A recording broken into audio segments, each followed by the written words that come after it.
Hello everyone and welcome back to another video on limits. Today we'll be solving this limit. And yes, you cannot apply L'Hopital's rule to this limit. And let's see why we can't. Well, we have this limit as x approaches infinity of x over x plus sine of x. Let's see what happens if we plug plus infinity into this equation. So x clearly approaches infinity. As x approaches infinity, x also approaches infinity, and sine of x, well, sine of x is not defined the limit as x approaches infinity, but we have a huge number plus a function that is repeatedly oscillating in an interval, because sine of x takes values from -1 to 1, etc., all the way to infinity. So even though this limit does not exist, we're really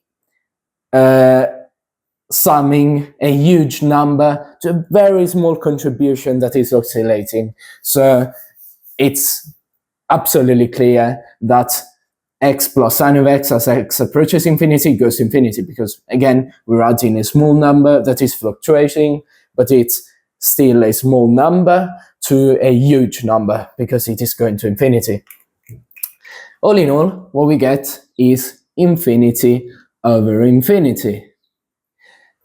So we can apply L'Hopital's rule, can we? Well, we can't, because let's look at what happens. This is L'Hopital's rule. I'm just writing LH rule. And let's see what happens. We have the limit as x approaches infinity.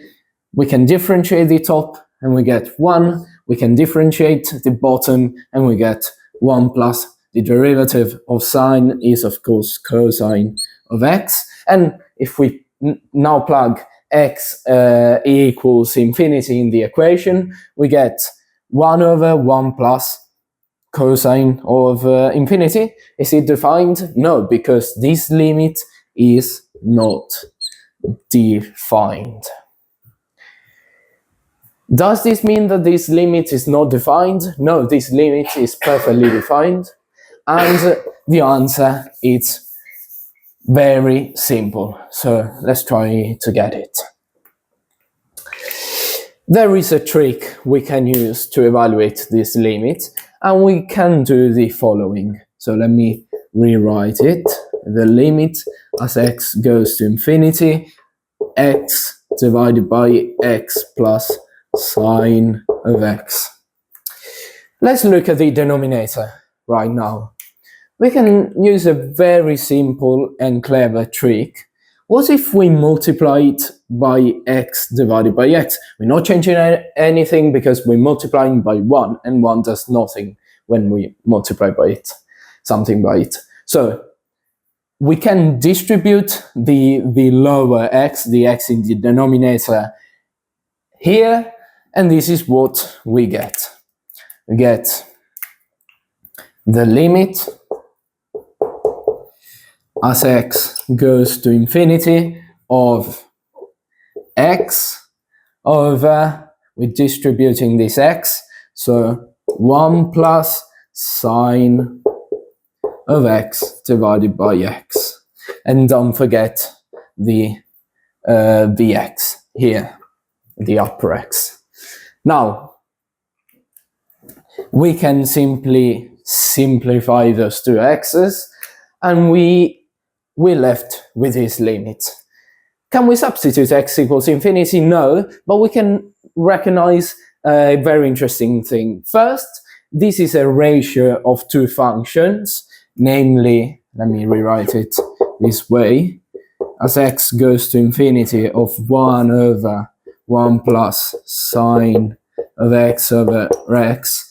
And if this limit is not equal to 0, we can split the limit of this fraction to the limit of the numerator divided by the limit of the denominator. And don't skip this step because it's important. Now, let's consider the limit of the numerator is 1, perfectly fine, the limit of the denominator is the limit as x approaches infinity of 1, it's 1, of course, plus the limit as x approaches infinity of sine of x divided by x. And the limit as x approaches infinity of sine of x divided by x, this equals 0. So 1 plus 0 is 1, the two limits exist and they're different from 0, so we can split this limit to the ratio of the limits. So as x approaches infinity and the limit as x approaches infinity. Remember not to skip this step because it's important to basically the evaluation of the limit. Now, the first limit we said is 1. The second limit is 0, so the answer is 1, and we finished.